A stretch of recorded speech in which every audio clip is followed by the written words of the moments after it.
मिनश्शैतानिर्रजीम बिस्मिल्लाहिर्रहमानिर्रहीम। अस्सलाम वालेकुम नाज़रीन, ज़वार की मोहम्मद अब्सार हैदरी अब्सार हैदर टीवी पर आपको वेलकम करता हूँ। अपनी दुआओं में याद रखिएगा।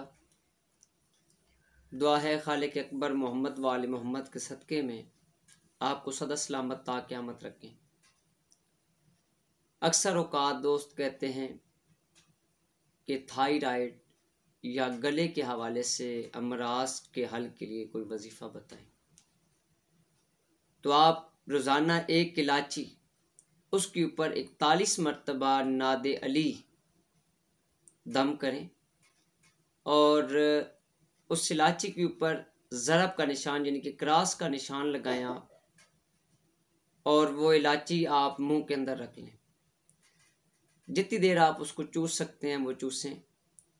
और जिस जगह पे आपको थायराइड है, गले के अंदर गदूद है, वहाँ पे आप अपनी उंगली पे 11 मरतबा नादे अली दम करके क्रॉस का निशान लगा दें।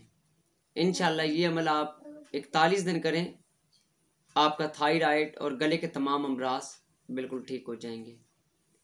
अगर आपको कोई गुर्दे का मसला भी हुआ तो इंशाल्लाह इस अमल से गुर्दे का मसला भी हल होता चला जाएगा। तमाम दोस्तों से गुजारिश है कि हमारे चैनल को सब्सक्राइब कर लें। बहुत शुक्रिया।